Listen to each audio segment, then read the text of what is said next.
In the world of comics, there are stories that shine like diamonds in the rough, timeless tales, waiting to be discovered. On this channel, we unearth these treasures. When we begin with one of the greatest European comic series ever made, Thorgal, or Thorgal. We start at the very beginning, not with our hero grown, but with the legend of his arrival. Our tale opens in the land of the Northmen. A longship, a drakkar, cuts through the churning grey waters. 120 men had kissed their loved ones goodbye, but the gods were not pleased. A grey storm descended, and now only 50 souls remained, fighting for their lives against the tempest raft. All that remained was a gnawing hunger, the bitterness of broken dreams, and a desperate need for someone to blame. The blame fell upon their leader, Leif Haraldsson, a man named Dundalf the Mad. His eyes burning with superstition accused him of a grave error. "We did not sacrifice the life to please Aegir, the sea god," he roared. The men, their courage broken, agreed. And who better to sacrifice than the one dearest of them all, Leif Haraldsson himself? But Gandalf the Mad was as treacherous as he was superstitious. He granted the wish, but left Leif bound, denying him a warrior's end. As the old priest began the ceremony and Gandalf raised his blade, a cry pierced the air. A sailor pointed a trembling finger towards the horizon, a light, brilliant, shining beacon in the oppressive gloom. The men saw it as a sign. They cut Leif free, and with their chieftain once more in the hand, they sailed towards the mysterious glow.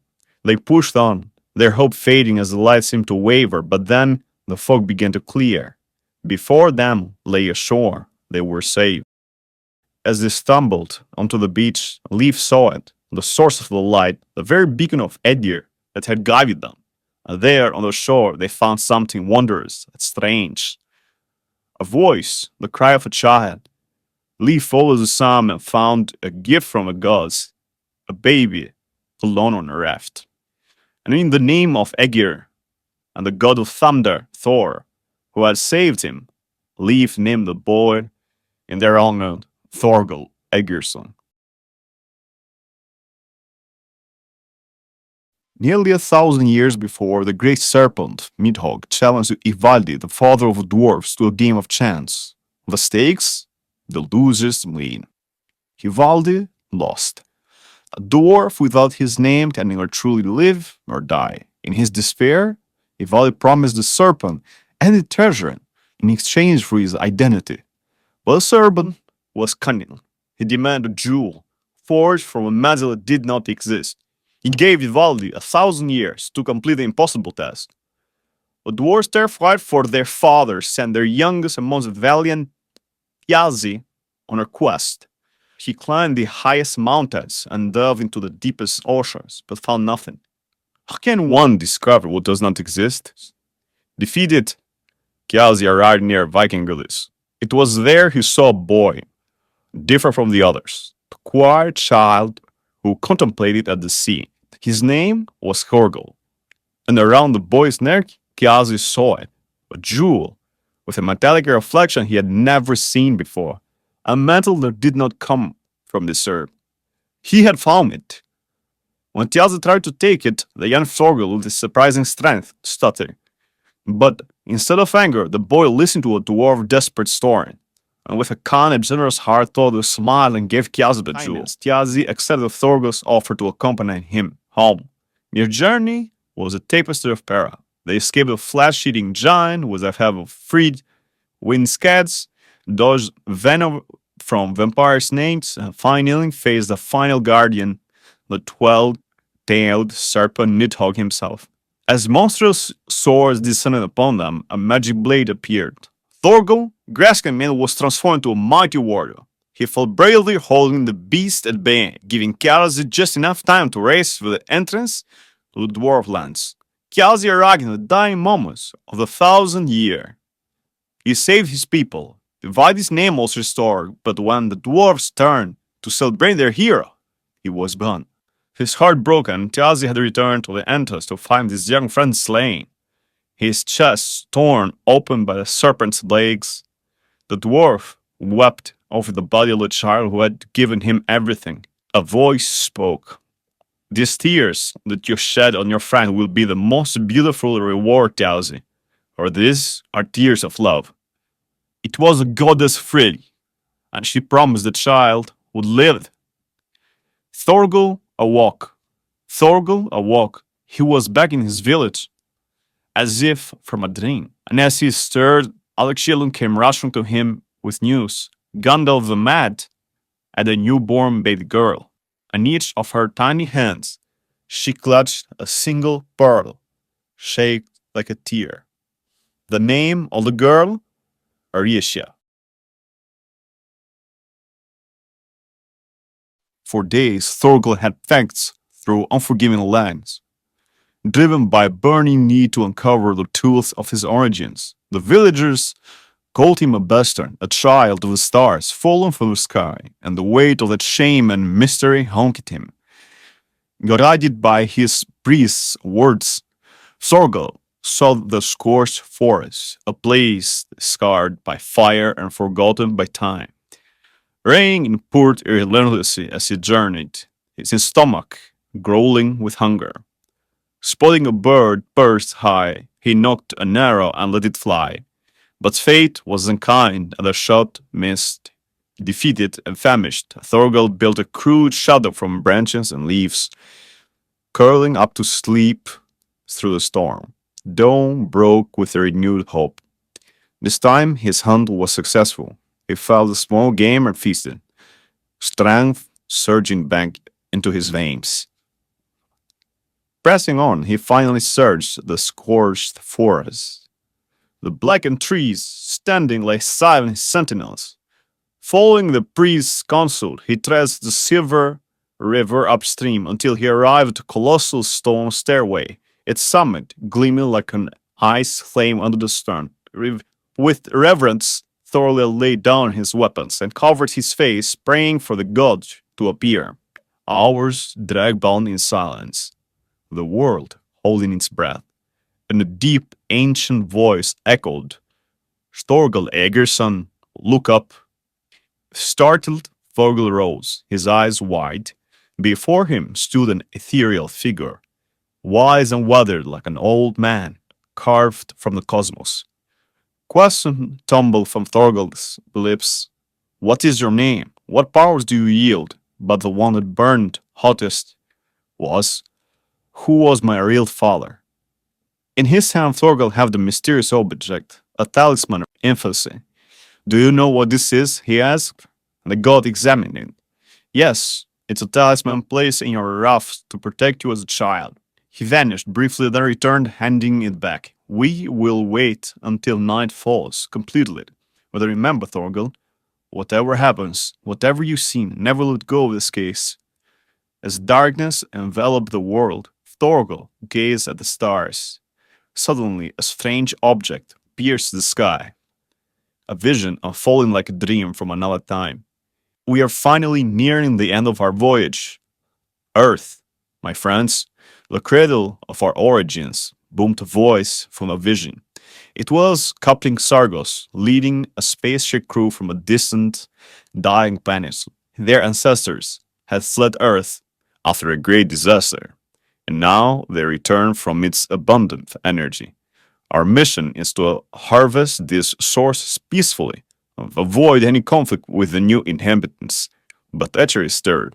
A crew member named Varth stepped forward, backed by a majority. The orders have changed, Sargos. He argued for conquest. Enslave the primitive humans, rule as gods, and reclaim Earth by force. Sargos was appalled, but shock deepened when his own daughter, Heine, sided with Varth, her lover. Refusing to bend, Xargos faced a challenge, a space gladiator duel against Varth. The battle was fierce. Xargos outmatched Varth in skill, driving it to hand-to-hand combat, but Varth cheated, firing a healing weapon and claiming victory. Yet, out of love for Heine, he spared Xargos, exiling him to Earth instead.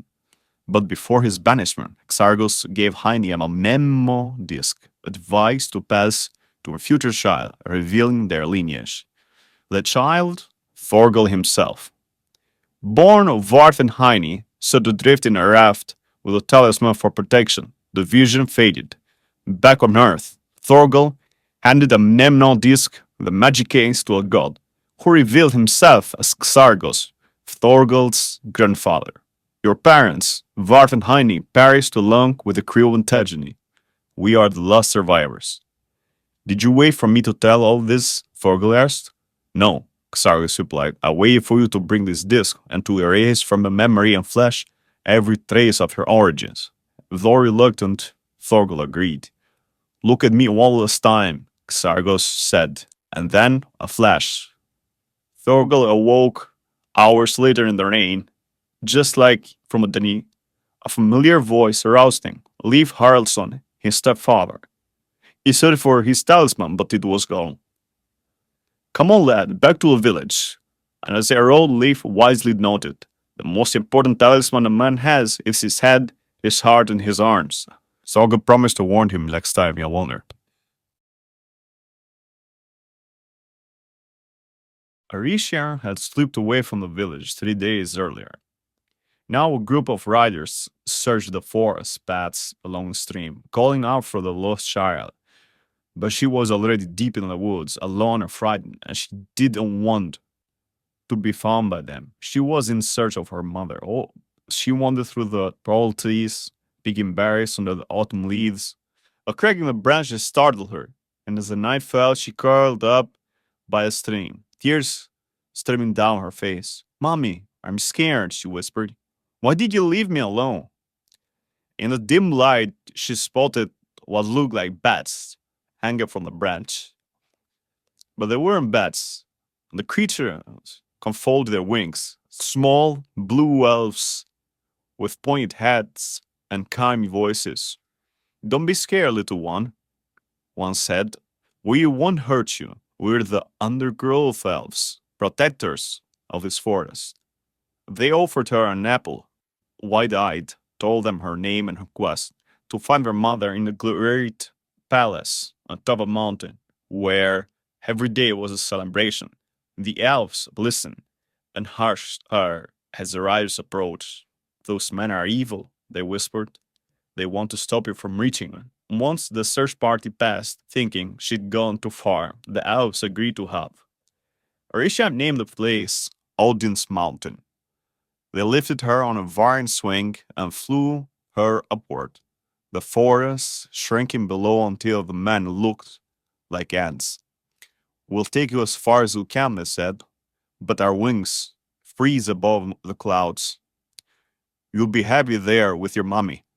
Arisha waved goodbye, laughing, and began climbing the snow slopes alone. A voice called from below, Come back, Arisha, there's nothing up there. It was Thorgal, her friend, scrambling after her.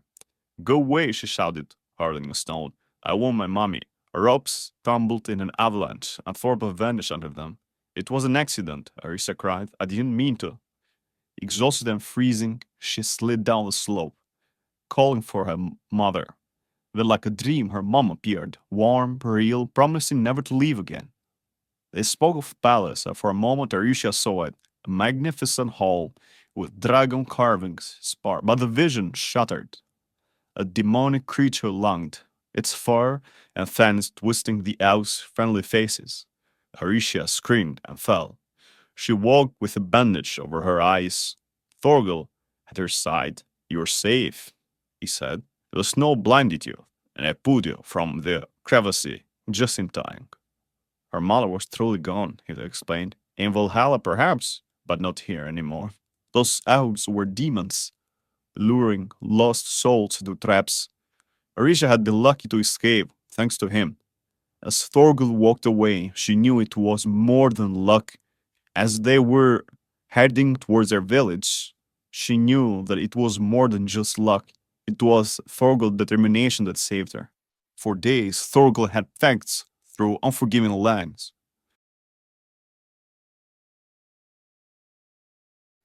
In the twilight glow of a rugged northern shore, where the sea meets jagged cliffs like old enemies. Shaking hands, a solemn gathering unfolded. The great Leif Haraldsson, leader of the northern Vikings, son and grandson of mighty warriors, master of the winds and seas, had breathed his last breath.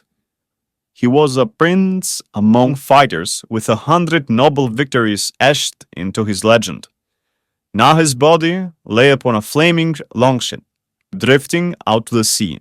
Its sails, devoured by fire, danced like spirits in the night.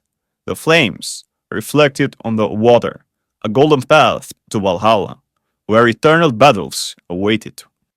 The Vikings stood vigil on the cliffs, torches held high, their faces shadowed by grief. The sword in hand, the elders murmured, lying on his bed of death, his imperial stature gone forever, off to await him in great audience hall, while warrior raised his blade to the sky, a final salute to the departed king. But amid the crowd, not all hearts were heavy.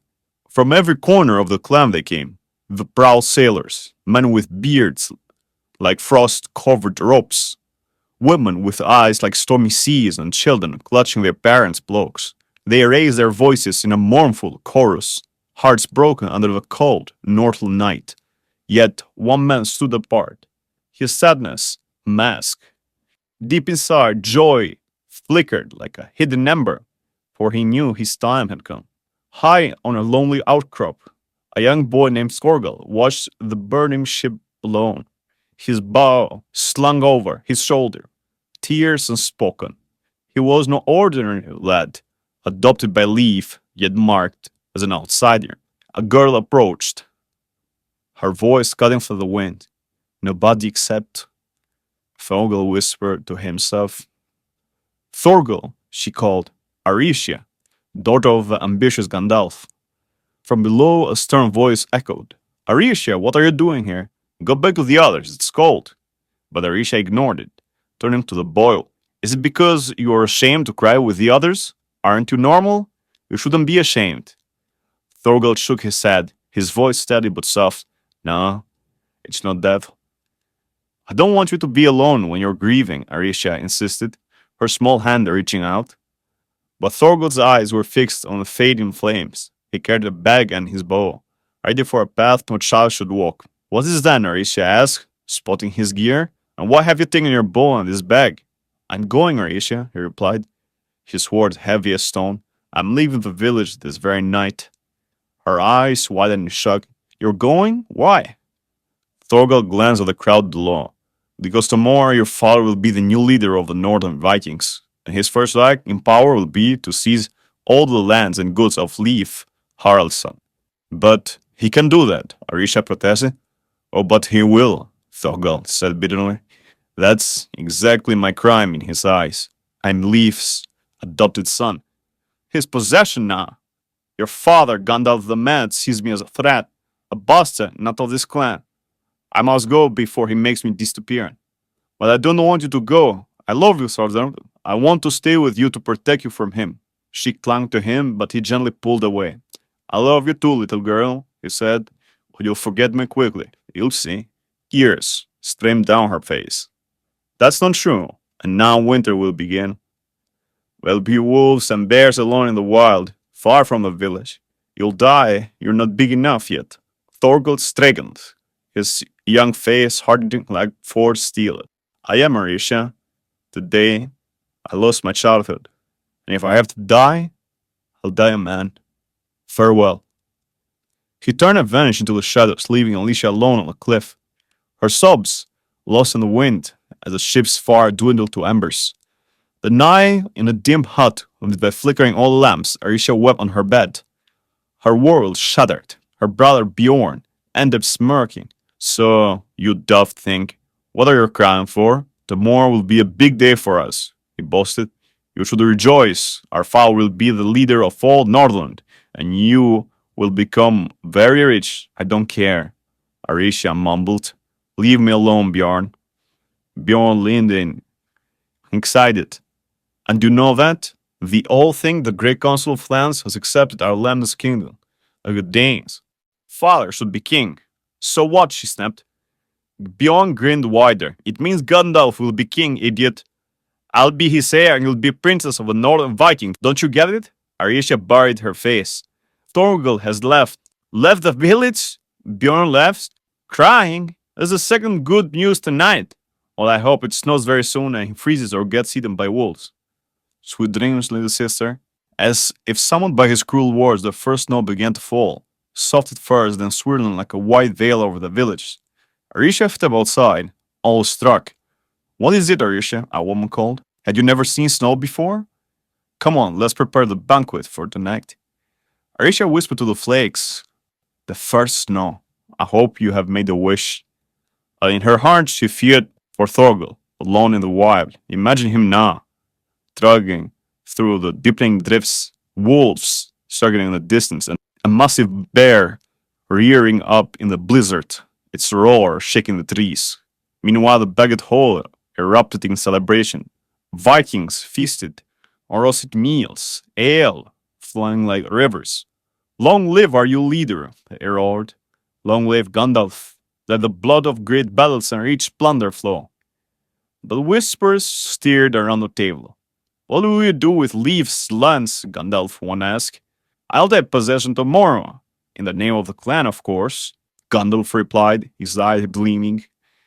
And young Thorgal has left the village. It worked out well, another muttered.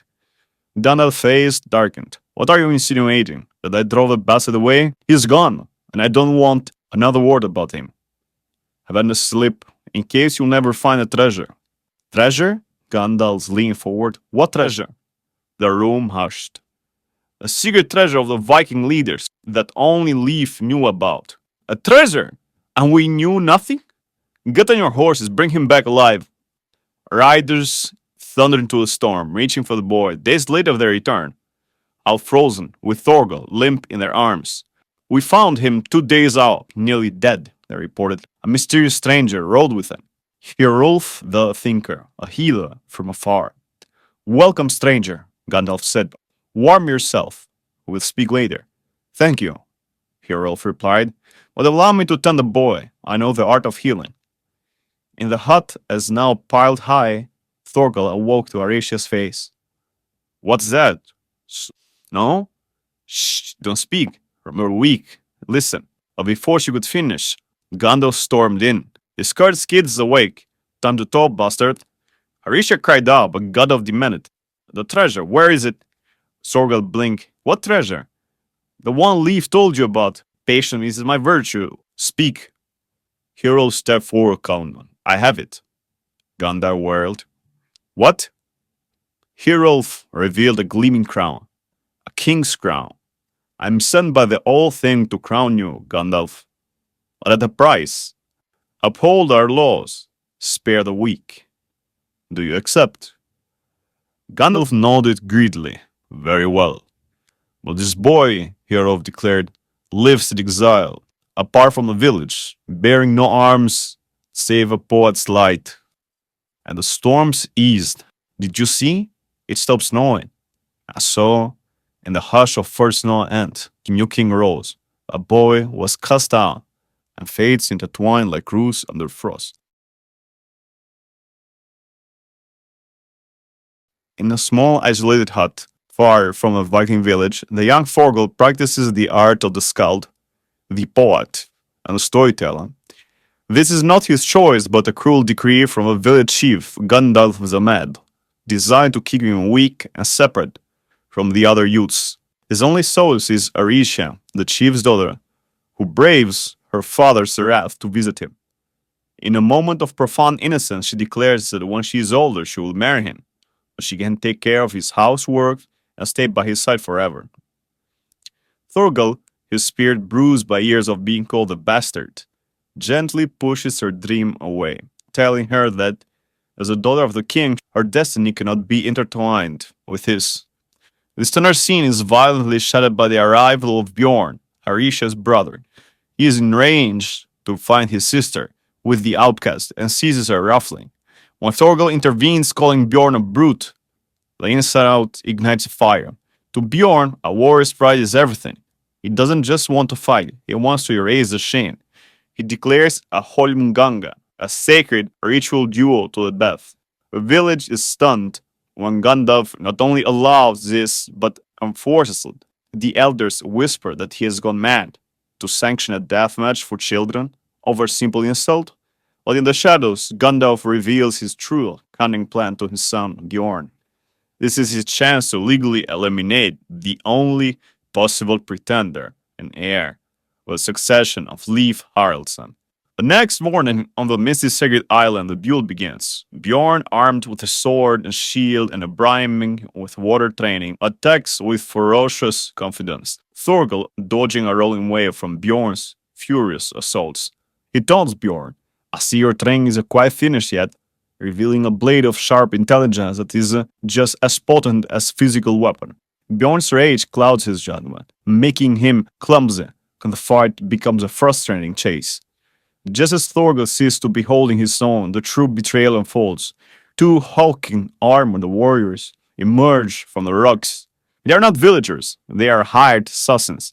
They reveal that Gandalf paid them to be there to ensure Thorgal dies and make it look like a result of the duel. As they advance on Thorgal, their mission seems assured.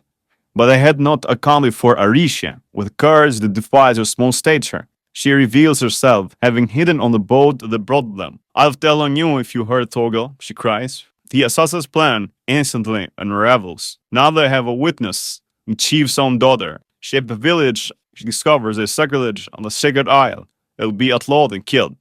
Its solution is monstrous. Kill both children and make it look like an accident.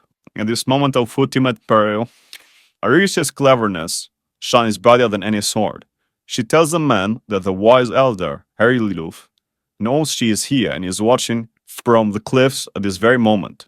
It's a brilliant bluff. She explains that if they leave now, Harry Liluf will have no crime to report, but if they harm the children, they will be hunted down. She offers them a clean escape, and they reluctantly take it, but not before one of them presses a spear to her stomach, snarling a threat that if her crazy father tries anything, they will kill her. The danger passes as the assassins flee. Ashamed and furious Bjorn arrives, ready to restart the duel.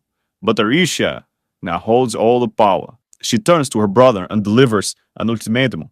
She'll tell her entire village everything: the hired killers, the betrayal, unless Bjorn agrees to two conditions.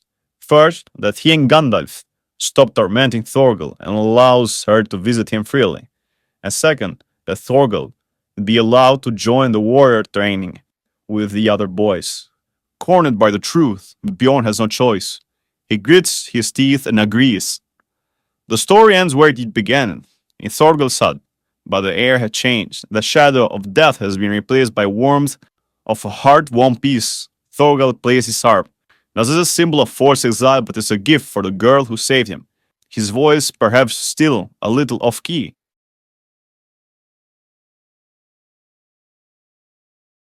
Aricia, the daughter of the Viking chief, who shares a profound secret with her friend Solveig. From a small porch, she produces two perfect luminous pearls. They feel like drops of spring water, she whispers. They were clasped in her hands when she was born, but her father, Dundalf the Mad, has forbidden her to wear them until her wedding day. The seared moment is shattered when the wreckage of a strange foreign ship lies beached. Fearful Solveig insists they run back to warn the village, but Aricia, her heart pulsing with reckless curiosity, refuses. "I want to go and see this boat up close," she declares. And before Solveig can stop her, she is dashing toward the shore alone. This is the first step of her adventure. Aboard the Southern wreck, Aricia finds a single survivor, a slender, unconscious boy who bears no resemblance to a hardened sailor. Suddenly, the hull groans. The tide has turned and the current pulls the ship violently from a sand, carrying and threat Aricia out to the sea. She shakes the boy, who stirs, confused and disoriented. "We have to take the boat to the shore," she pleads. But he is too dazed to comprehend his savior or their peril. As the ship drifts, the boy senses the return. He reveals himself to be Vigrid, a poet god from Asgard.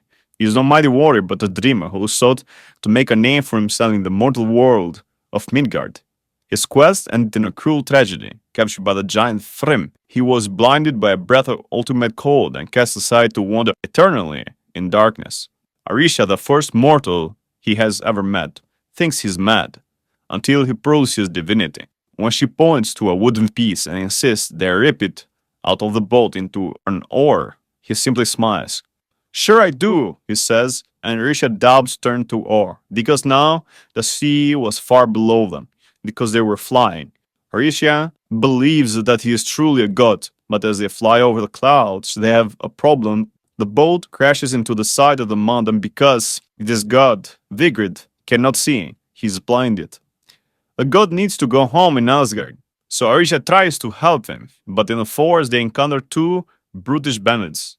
Vigrid transforms into a dragon, and with his flame he scares the brutes off. Arisha rewards him with a kiss, but now she wonders, can you transform into any animal, even an imaginary one, like a flying horse? Understanding her wish, Vigrid shimmers and transforms again, this time into a majestic Pegasus, a creature of pure myth, far more suited for carrying a princess. It is while flying on its gentle winged stud that Vigrid explains that he needs to go to Asgard, but by using a rainbow, and he is asked by Arisha if he is able to perform her a rainbow, but he tells her that only the major gods can do that. Now they land into a beast. Vigrid returns to his own form. Arisha is shivering. She asks if he can become a warm blanket. He cannot, but explains that his divine body are at the edge seat, so he invites her to sit close. Then, when she shows him the pearls, Vigrid traces their smooth surface with his fingers and names them Thialzi tears. He tells her that they are divine talisman of love and friendship created by the goddess Frigg. He tells the story of Thorgal bravery and his friend Thialzi, crying for him. And then the goddess Frigg transformed those tears into pearls and gave those pearls to Arisha when she was born. Why did you give them to me, not Thorgal? Arisha asks. By giving them to you, he explains, Frigg was showing that you are a true gift. You are meant to love and protect Thorgal all his life. This revelation denies a purpose in Arisha. She hurls the priceless pearls, the treasure she has guarded since birth, far out into the water. The result is instantaneous and glorious. A light erupts where the pearls land, fanning out into a blazing, brilliant rainbow that arcs across the heavens. The god Vigrid, standing in its radiance, cries out as the divine tears heal him. I can see, he exclaims, his vision restored. He looks upon Arisha for the first time, her winter hair, her kind eyes, and her brave smile. The rainbow solidifies into Bifrost, his bridge home. As a final parting gift, Vigrid summons a magnificent flying horse to carry Arisha safely back to the village. Farewell, little princess, he says. Your Thorgal is judged lucky. Arisha has returned to the village. She tells Thorgal her story, and she tells him what he has done and that they are meant together. And happily, Thorgal agrees with her, and they both hug.